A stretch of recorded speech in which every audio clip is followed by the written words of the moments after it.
So here's a step-by-step tutorial on how to make a top-down platformer in Geometry Dash.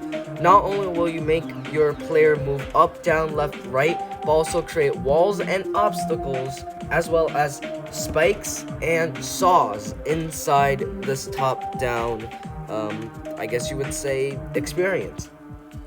Create a new level. Go inside the Creating tab. Now you want to go into the settings. Change the game type to platformer. Keep the speed at normal and keep the mode always at cube. When making a top-down platformer in Geometry Dash, you are only limited to the cube game mode. You can, however, change this, but there's just so many trigger works that it's not very feasible for me to explain in a video like this. This video is just the basics with walls, obstacles, and things like that. The middle ground and background doesn't really matter right now. So does the colors. They don't matter. They're up to you. And so is the font and the song. In fact, I can change the song to something that is more bearable for us to hear. So you don't like hear the song through my voice or over my voice. Now you want to create a box. A 3x4 box would be great with hitbox blocks or whichever blocks you want to. Make sure you can trap the player inside though. Now place down a circle object and give it a group. It could be group 1, it could be group 20. Just give it a group. And with that same group, you want to put in the options menu, in the settings menu, spawn group, whatever group that object is. So the player will be trapped inside this box. This is your main control room. This is where you will be able to control where your top-down player will go. Now get out this player object or whichever. If you want your player to be a cube, or just like that, go ahead.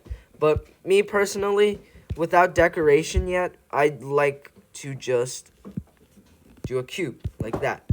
You can add player colors, whatnot. You know what? Why not? We'll do player colors. We'll do player color 2 for this. Player color 1 for this. So yeah, there we go. We have our player. Oh, put this out of group 2. Okay, put this out of group 2, and that's it for our player. No other things that we have to do, but you can see right here, we can't move our player, right? If we can move in the box, not necessarily, but we can kind of move in the box, but we can't move this player, which is going to be our top-down thing that goes up, down, left, whatever. Here is where things get complicated with triggers. Add a spawn trigger, another spawn trigger, another spawn trigger, and another spawn trigger. In this order. Add them to a group. Group 3. Add a X in the middle. Group 4. And 2 event triggers. 1, 2. Now next to these event triggers, we're going to add 2 rotate triggers. This is group 3 and this is group 4. Keep that in mind. We're going to do this -90. Spawn triggered, multi-triggered. Target group is target 3. Center group ID is 4. For the event, we're actually going to also give this rotate trigger a group 5. For this event, make the targeted group ID 5. Go and set the select event and do right push. As we can see, it's, because this is -90 degrees, it has to be left push.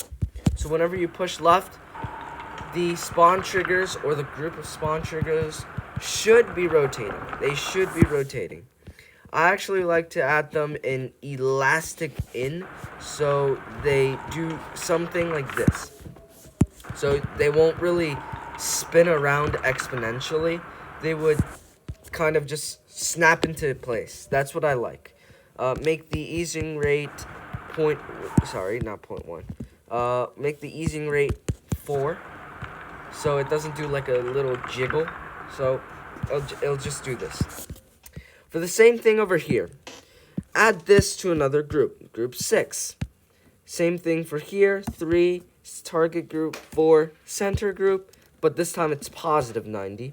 Remember this group of the rotate trigger that we put on the rotate trigger, which is 6. Put it on here, 6, and then this time do right push. So we push, and we also forgot to put the rotate trigger on spawn triggered and multi-triggered. And yes, indeed, we want it to be elastic in max easing. So yeah, here we have it. Here we have our rotating spawn trigger.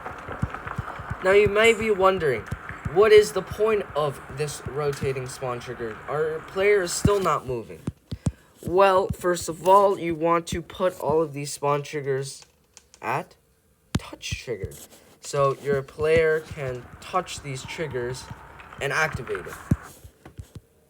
Now what we want to do is place down 4 move triggers. 1, 2, 3, let's just move this up, 4.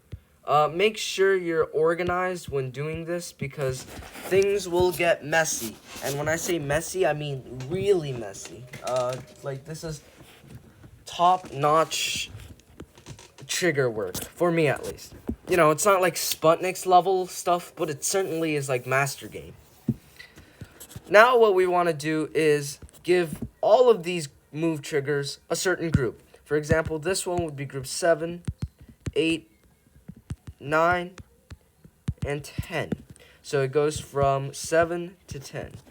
I like to label these. I don't know why it already chose a font for me, but whatever. We'll choose a font that is small so I can kind of, type.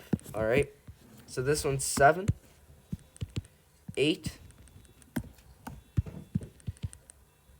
9. Okay, this is not lined up. 9. And last but not least, 10. So we have 7, 8, 9, and 10. Make this spawn trigger 7. Make this one trigger 8. Make this one trigger 9. And the top one trigger 10. Put all of these move triggers on spawn triggered, multi-triggered. Remember the players group. The players group is number 2. So we're going to add these all targeted to 2. For 7, it's going to be up 10, or whichever value you want the player to move upwards at. For this one, which is 8, you want it to move to the right. So that would be 10, or whichever move unit you want your player to move at. For this one, it's going to be negative 10. And for this one, it's going to be negative 10 on the y-axis. So now we see, okay, there we go. Now we see our player, sorry guys, forgot to tell you guys, put this at multi-triggered, touch trigger, multi-triggered. So now our player goes up, right, left, whatever. Actually, make these, because it's elastic in, it takes a longer period of time, make it 0.3. So we can see, now our player moves, and barely breaks. Actually, this movement is pretty good. It doesn't break. But there's one problem. You won't be able to see these triggers, or in fact, you won't be able to see this whole entire, control box. So what you want to do is make an arrow indicating which way the player will go if they click. For example, if I want it to go left, if I do this, I don't know if I'm going left if I click, up if I click, or down if I click. In fact, you don't know where you're going at all. So what you're going to do is add a circle object at black blending. Give this group 11 or a new group. Give it the same group you gave to this thing, the little, the your character. And remember, that's group 11. Add a arrow. Just make it look like an arrow, I guess. At group 12. Make a follow trigger in which target 12 follows 11. The move time, just make it insanely long and then create a loop. So now your arrow follows the player, but it doesn't rotate if we rotate the player. It doesn't rotate and tell us which direction it's going. That is where this object comes in handy. Let's actually add this to T3, so if we select it, it's on top. Remember, 11 to 12. Make it so that 2 more event triggers are here with 2 more rotate triggers. 1 and 2. Both of these rotate triggers should be spawn triggered and multi-triggered with a target of 12 and center group of 11. Make one of them rotate positive 90 degrees and make another rotate negative 90 degrees. Give one of them a group, 14. Give another one a group. Make the event trigger the following groups. So for example, this event trigger should trigger this one. This event trigger should trigger this one. Now what you want to do is go into the first event trigger where it says positive 90 degrees and make it go right push. The event should be right push. The other event, which goes negative 90 degrees, should be left push. And now, it does break if you do this. So, it does break sometimes, but do you know why? It's because these rotate things should be also at elastic in, full easing rate 0.3. Same, so this should be the same as this for the easing rates. So now our player never ever gets, I guess, desynced from the arrow. It does get desynced sometimes when practicing, but you know, that's practice mode, and when you're creating a level with this much trigger work, practice mode might break your your player. So this is our player control. We have our player control all done, all set, and perfect. Now here comes the even harder part. If you find this hard, that might be a problem. But if you focus with me, you'll be fine. I hope. Select all of these objects except for your spawn box or your box that you trapped the player in. Move this up and title this Move. Movement.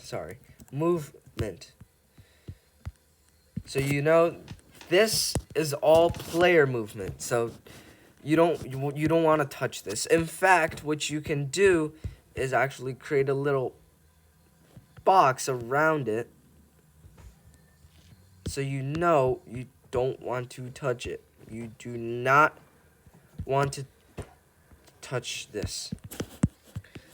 So this is all player movement. We got the player movement down. It looks pretty nice. The easing is good.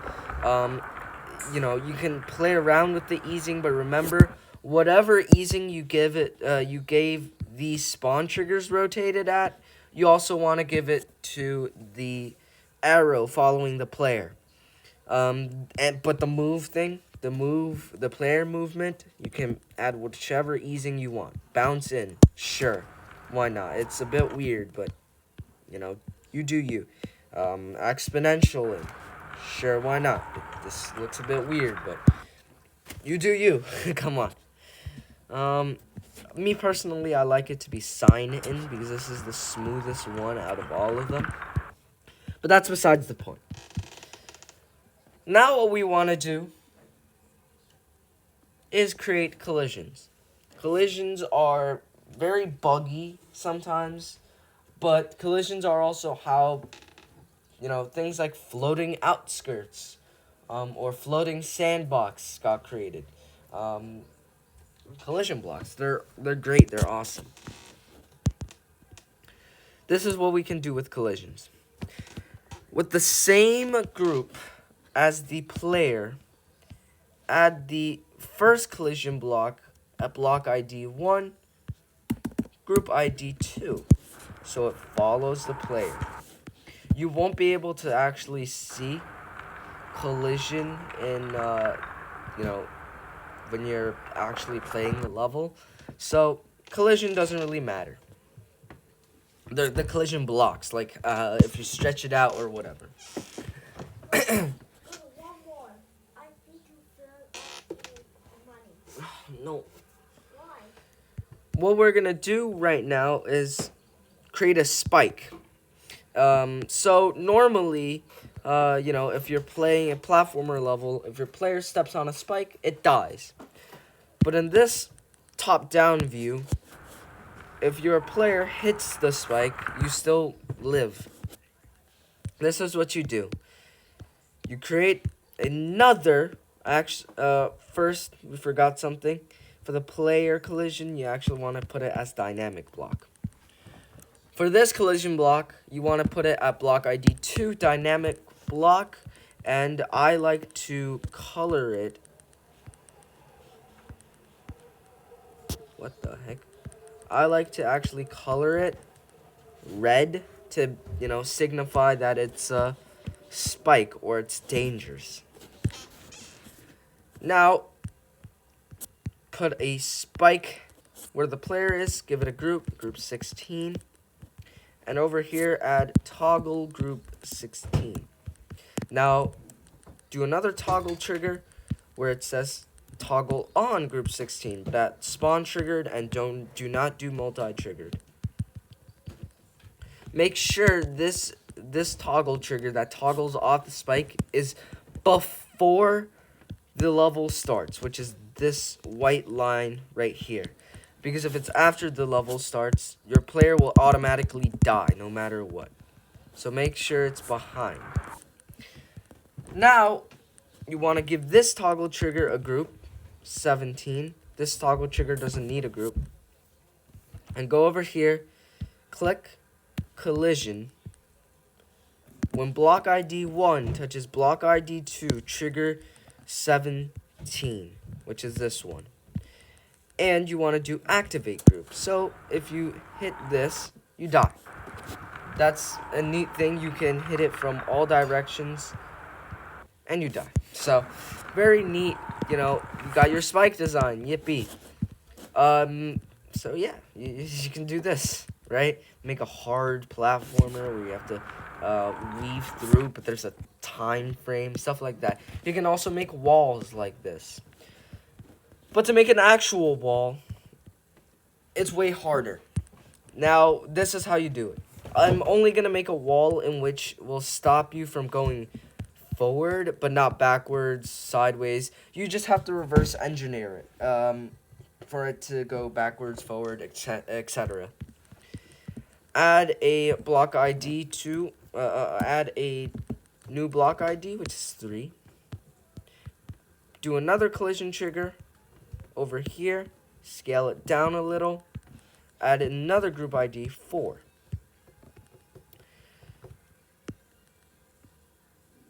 Do a toggle, give each and every one of these a group. For me, this is a wall that prevents you from going up or forward. So I'm going to toggle off spawn 7. So Give spawn 7 a group 18. Alright, this is just getting very confusing. If you're still following me, that's crazy. So yeah, give that a spawn group, which is spawn 18. Give it a toggle. Toggle 18. But you want it spawn triggered, multi-triggered. Give the toggle trigger a group, which is 19. And then do it so that if block ID 1 hits block ID 4 or 3, then activate group 19. This way, what the heck? Okay. Sometimes it bugs out. This way, if you hit through... Oh, wait. Activate group. Sorry. You want the collision to be on activate and these blocks to be at dynamic. So, okay. This is why you want all of these before the white line, or else it's just gonna bug out. This way, if you hit it, you won't be able to keep going. But you find if you hit this block, let's say on the side, or if you hit this block right here, and you get away from the wall, you still won't be able to go up. This is how you do it. If you're do another collision trigger where it toggles on, but this time give this another group 20, activate group 20. If block ID 1 hits block ID 4, then activate target 20, which is this one. So this way, if we hit the wall and we move away, move backwards, let's say, it spawns back the ability for us to move upwards. Now, if you're doing something like this, you want to create a slightly larger wall like this of collision 4. So, you know, if you touch it, you still be able to go up by just doing this. So that's your wall. That's literally your wall. But once again, you can't really see collision blocks in normal mode. So add a hitbox block there and add a spike here. So now you can see if I hit the spike, we die. And if we hit the block, we stop. Now, there is a little bug, I would say, with the block, is if you keep spamming it, you will phase through, but you will stop eventually. There are certain ways to fix this, debug it, if you will, but it's very complicated, to say the least. If I were you, I would just go over here, start and just spam collision blocks. That's what I would do, because that works. That's why it works. See, it works. Thank you guys for watching. See you guys next time.